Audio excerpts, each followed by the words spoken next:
In just a moment, X minus 1.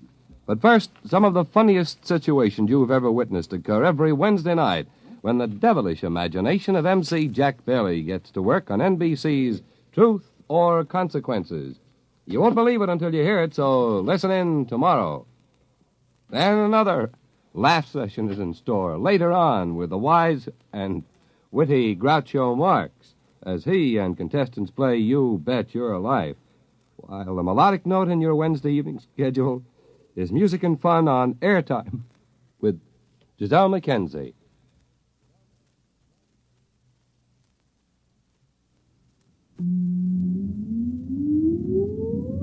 Countdown for blast off. X minus 5, 4, 3, 2, X minus 1, fire.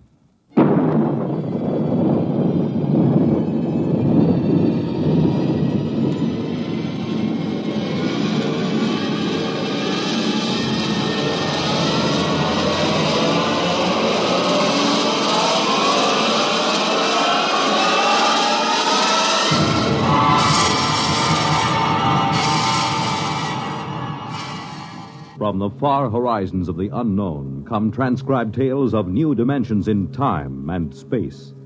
These are stories of the future, adventures in which you'll live in a million could-be years on 1,000 maybe worlds. The National Broadcasting Company, in cooperation with Galaxy Science Fiction Magazine, presents X minus 1.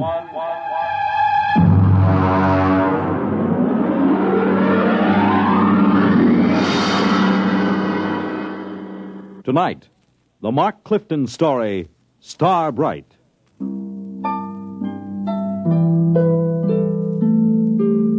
Well, it's finally happened. I've known it would for a long time now. That's why I'm writing this, in the hopes that you'll understand and not think me mad. Whatever the outcome, I hope you will not judge me too harshly for what I've done or failed to do. Mr. Holmes. Mr. Holmes. Come in. Oh, hello, Chief. I just wanted to let you know, sir, that we're doing everything we can to find the children. Yes, I'm sure you are. We've got 300 men out combing the woods for them. The Army base has volunteered another 100 men, and we've sent an all-points bulletin to every police unit in the country. Fine. I just wanted to check and make certain our description is accurate. Your little girl, Star, was wearing a blue dress and white sandals. Is that right? That's right. And she is how old? 6 years old. And the little Howell boy, how old was he? 7, I believe, yes, 7. Uh-huh, thank you. Well, I'll be in touch with you. Well, that's very good of you, Chief. Oh, by the way, yes. Mr. and Mrs. Howell, how are they taking it? Well, they're pretty upset, naturally. Mr. Howell, he's out with the men searching. Yes, I know. Mrs. Howell's in the car outside. Ruth is outside? Why didn't she come in? Well, she said she'd rather not. Oh, I see. Do you, Pete? Oh, Mrs. Howell, I thought... I decided to come in. I'm not going to sit on my feelings any longer. Mrs. Howell... No, I have to say this.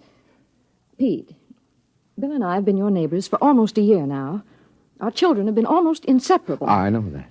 Then how can you just sit here writing letters when they may be lost somewhere or in trouble? Why aren't you out with Bill and the rest of them searching? I can't. Ruth, I know how you feel. Please try to understand. I intend to help find Bobby and Star, but I must do this first. Why? What's so important about Ruth, it? I'm sorry. Sorry. Then why don't you act like a man? You're inhuman. Please. I don't ever want to see you or speak to you again. Ever. Perhaps you won't. What was that, Mr. Holmes? Nothing. Chief, if you don't mind, I'd like to be alone for a moment. Okay, Mr. Holmes. I'll keep in touch.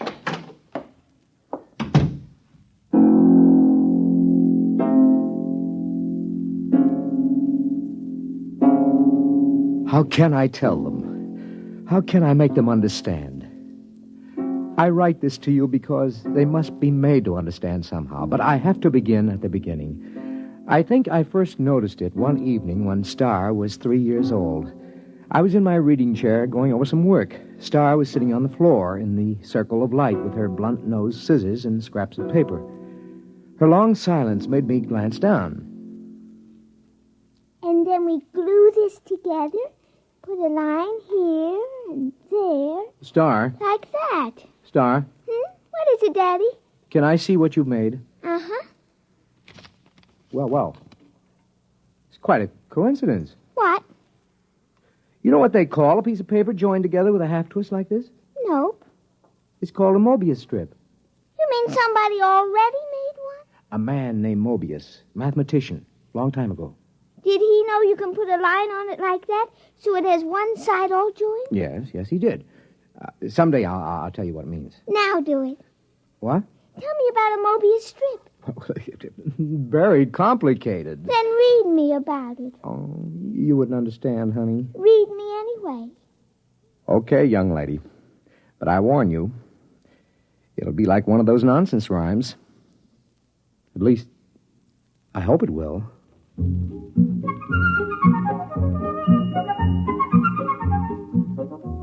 At 3 years, a child shouldn't have enough functioning intelligence to put together a Mobius strip. I had known for some time now that Star was an exceptionally bright child. Just how bright, I had no idea. Not until I began to read to her from an advanced physics book, The Theory of the Mobius Strip. To the power of infinity. Now then, are you sufficiently mixed up, young lady? Daddy, you know what? What? You read too slow. You say a word, then I think a long time, then you say another word. Oh, I see. Just, what would you have me do about it? Well, teach me to read. Then I can think as quick as I want. The word is quickly. It's an adverb. Oh, Daddy, really? You pick on such unimportant things. I want to learn to read.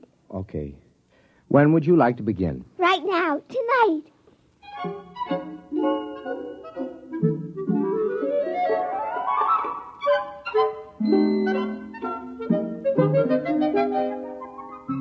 Before she went to bed that evening, my daughter was able to read. In the months that followed, a great deal happened. Some of our friends, like Jim Petrie, have dropped in and been amused to see her on the floor, rapidly turning the pages of an encyclopedia as big as she is. Sit down, Jim. Oh, thanks. Star, aren't you going to say hello to Uncle Jim? Hello. I see she's taken to looking at the pictures in the encyclopedia, huh? Oh, yeah, yes. Come on in the library, Jim. I'd like to talk to you privately. Yeah, sure thing. Bring your drink, huh? Okay. I'll shut the door here. Why all the secrecy? Sit down. Now, Jim, we've been friends, you and I, ever since engineering school. So? Neither of us have ever mentioned it, but one of the reasons we were drawn together is because both of us have IQ somewhere up in the genius ratings. Oh, I think it was more than that. Well, that played a part. It isn't easy to be exceptional in a world which regards mediocrity as the only behavior above suspicion. Well, we all have to live with our afflictions. Yours and mine is a quick mind in a dull environment. What would you do, Jim, if you were a parent, as I am, whose wife had died, as Eleanor did, and you discovered that your only child was, well, afflicted with a fantastically brilliant mind? Star? Oh, come on, Pete. Any little girl who's content just to look at the pictures in the encyclopedia. Jim. I mean, after Jim. all. What? She wasn't looking at the pictures. Huh? She was reading the pages. What? But she was turning them as fast as humanly possible. She was reading them. What? I know. I've tested her.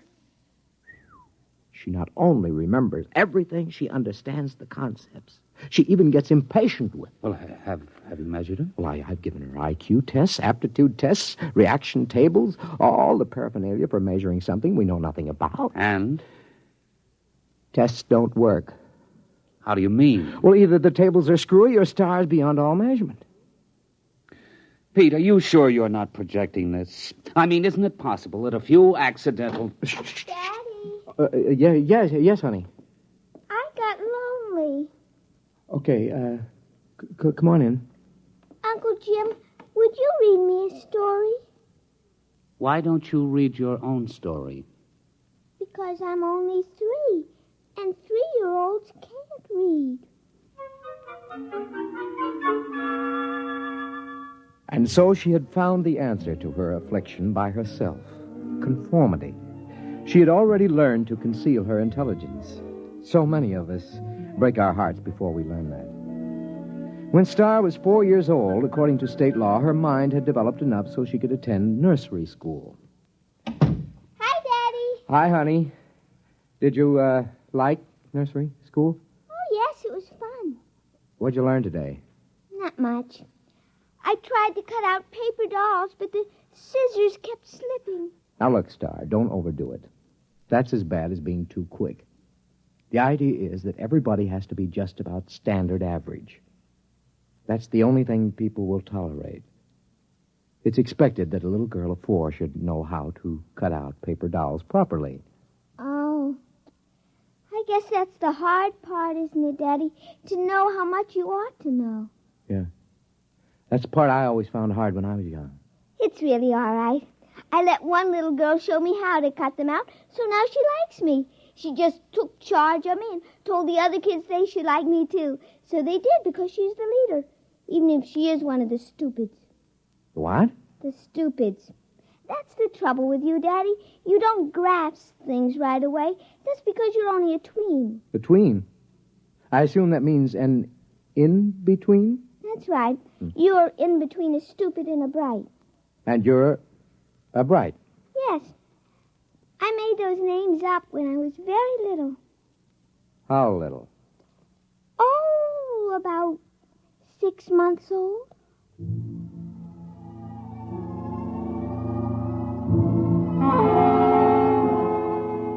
The thoughts began to whirl around in my head after that one. A small fear kept growing inside me. How profound was this little imp that was staring up at me? How much did she understand already? Even as the thought formed, I learned the final horrifying fact about my little girl. It's all right, Daddy. Don't be afraid of me.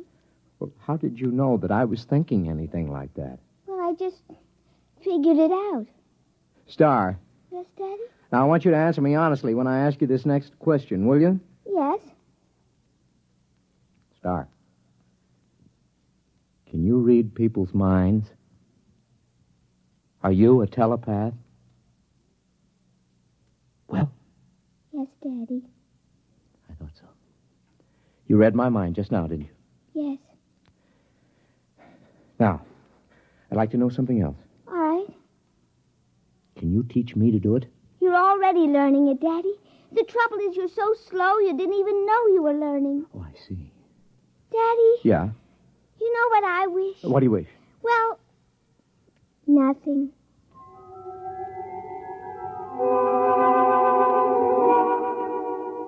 All the same, I knew exactly what she was wishing. She was wishing for a companion whose mind would match her own. You see, I was becoming telepathic. Just a minute. Well, hello.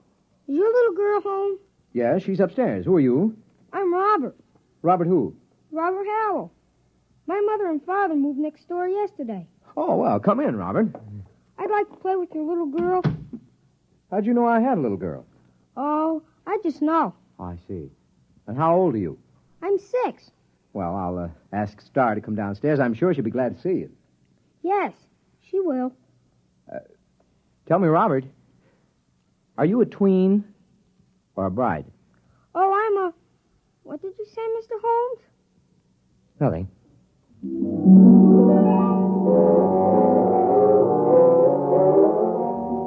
I didn't have to say it.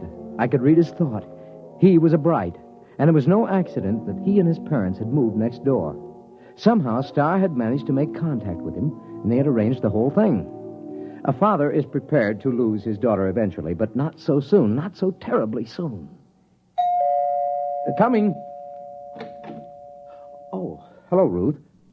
Something wrong? No, I was just looking for Bobby. I thought he was over here playing with Star. Well, I thought they were over at your place.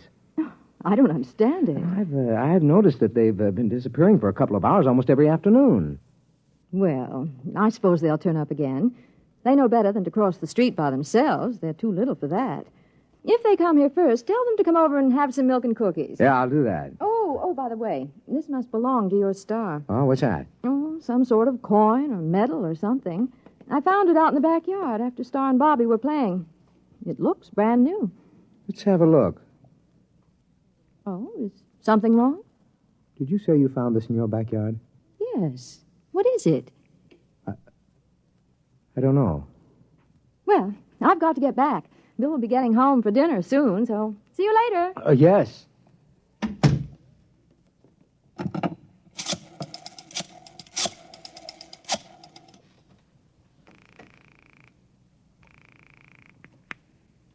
Hello? Jim? Yes. Do you have a portable spectrophotometer? Well, sure, we've got a dozen here at the lab. Pack one up and get over here right away, will you? Well, Pete, I don't quit till 5. Look, do as I say, huh? It's important. Well, okay.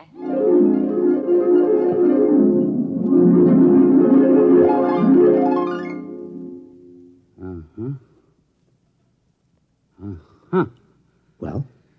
Let me check the amount of radioactivity again. You've checked it 4 times. That's about it. Okay. What's your opinion of this coin? Well, first of all, let me say this. It's the real McCoy. And? Also, it doesn't exist. Makes sense. Look, Pete, that coin is pre-Egyptian. It's hand-cast.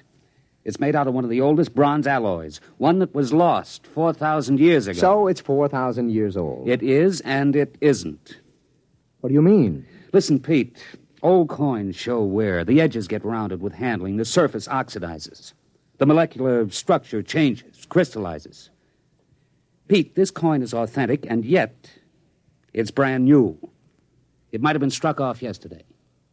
You realize, of course, that that's impossible. Where'd you get it, Pete? I don't know. I think the kid's got it. Star? Yes. How? I don't know. I'm almost afraid to think. Well, why not ask her? She isn't around. She and Robert are off playing somewhere. Well, do you know where? No, Oh, Jim, it's just too fantastic. It isn't possible. I haven't said a word. I know what you're thinking. As a matter of fact, I was thinking something fantastic. How did you guess? I just guessed. Jim, let's find those kids right now. Okay. Star! Robert! Let's try the playroom. Star? Robert? Not in here. Let's try back here. I hear something. What? Pete, it's coming from the room we were just in. That's impossible. There's no place they could have hidden. I'm going to open that door. Peekaboo, Uncle Jim. There they were, in the middle of the playroom, holding hands, a little shamefaced, a little defiant. Star, Robert, where have you been? Now, I know you weren't in this room a few seconds ago, and there are no windows you could get through. Well? It's nothing, Daddy. We just went a little ways. That is not answering me. Where did you go? You see, Star, we've found this coin. Come on. I shouldn't have to tell. You're both just tweens. Star, I'm still your daddy. Even Brights have feelings about their parents. Now. I tried to ESP you, Daddy. Does she mean extrasensory perception? Yes. You just don't ESP good, Daddy. Robert does it very nicely. He can always find me when I hide. That's 'cause you don't have much imagination. I do, too. Yeah, but you always have to look at a book to ESP what's in it so you leave an ESP smudge. I just look at where you left the smudge, and I go to that place, and that time, and there you are. Oh, but that's cheating. It isn't. You just haven't got imagination. You can't teleport yourself to a place that hasn't been. I can, too. What about the moon people? They haven't been yet. Oh, Star, they have too. Not for your daddy, they haven't, but for the things from Arcturus. The moon people were about 10 million light years ago. Now, wait a minute, kids. Hold on. Jim, have you been listening to this? I think I heard it. Now, look, kids. You're either playing a big joke on us older folks, or you've actually figured out a way to travel to places in the past. Right? And in the future, too, Daddy. Star, could you tell us how you do it? It would be easier if I could ESP it to you. Well, just pretend we're stupids and tell us in words. Well, you remember the Mobius strip? I remember. She made it about a year ago, Jim. Well, you join the ends of a strip of paper with a half twist to make one surface. Then you take a sheet and give it a half twist so you can join the edges together all over. That's Klein's bottle. Oh, you know about that. Yes, we know that. Go on. Well, then you take a cube. You imagine a cube, and you twist it. Tesseract? Shh. Go on, Star. and you ESP the twisted cube all together the same way you did Klein's bottle. Now, if you do that big enough all around you so you're sort of folded into it, you can teleport yourself any place you want to go. And that's all there is to it. Jim, what do you think? I need another drink, Pete. A big one.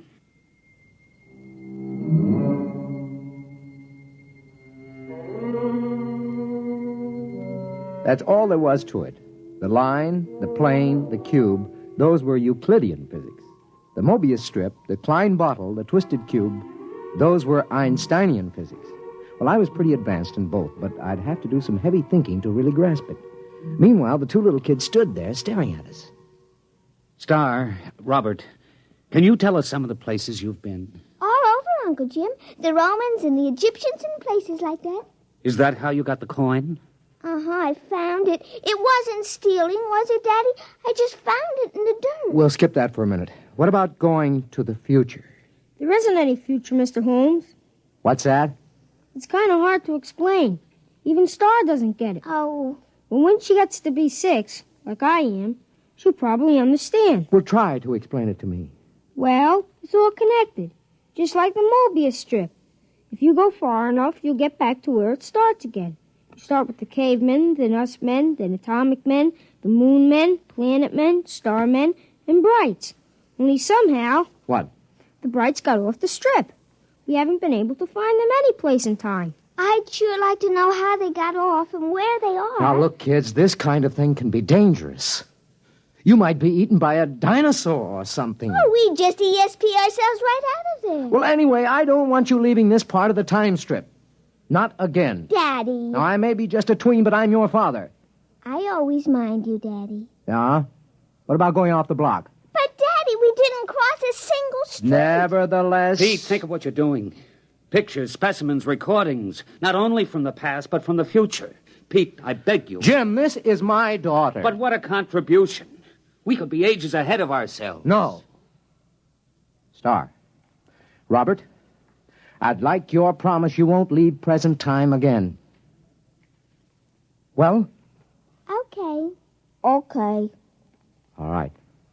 Now run along. Robert's mother has some cookies and milk for you. Okay. See you later, Daddy. Beat you there. That was a moon man. Jim, I'm sorry.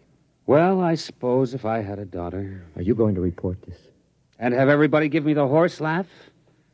I may be just a tween, Pete, but I'm not an utter fool.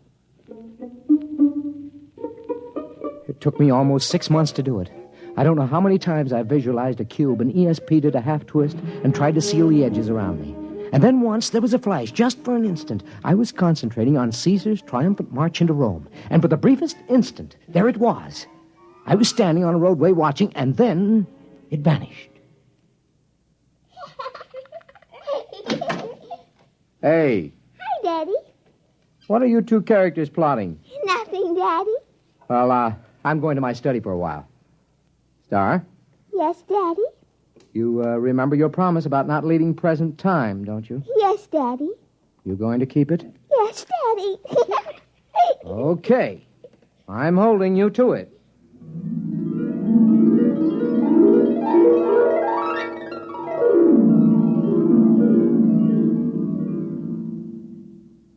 Hello? Hello, Pete. This is Ruth Howell.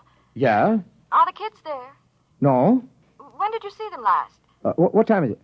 Oh, about 10 this morning, 6 or 7 hours ago. Why? Oh, Pete, I'm worried. What's up? Well, they were upstairs in Bobby's room. I was in the living room. Now, I could swear they didn't come downstairs, and yet, when I went up there, they were gone. That was over 5 hours ago. Ruth, are you sure they didn't come down? I was in that living room every moment. Pete, I'm now, Ruth, don't get panicky. I'm coming right over. Just don't get panicky.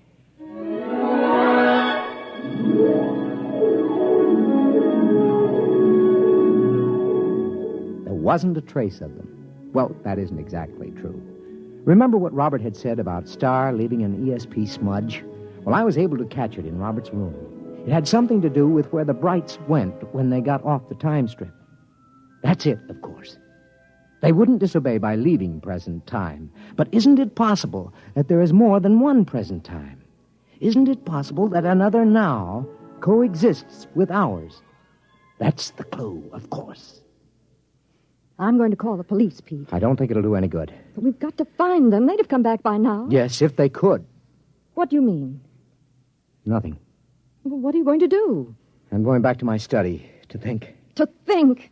Aren't you going to look for them? I have to figure out where to look. Well, I'm not going to sit around doing nothing. I'm calling the police.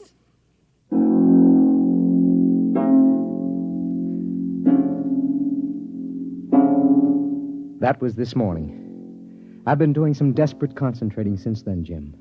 I'm writing this down so you'll know. I've already managed to go back to the time of Cheops and ahead to the time when men were navigating to distant planets in a matter of days. But the big job remains. How to get into a dimension parallel with our own at the same time.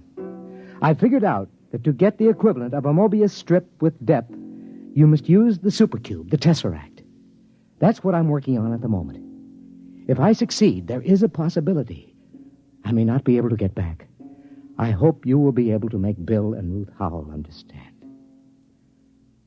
Okay, now if I take 6 cubes and fold them in one another so that every angle is a right angle.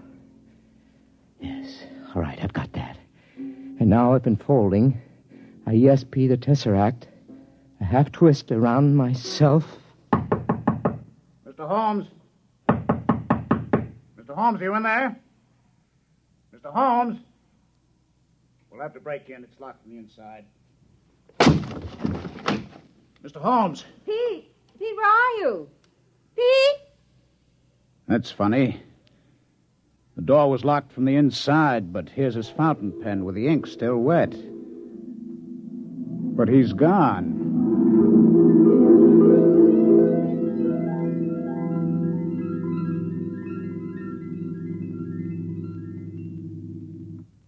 You have just heard X-1, presented by the National Broadcasting Company in cooperation with Galaxy Science Fiction Magazine, which this month features the final installment of Frederick Pohl's novel, Slave Ship, story of a world engaged in the wildest of all possible non-wars, where the order of the day was even wilder still.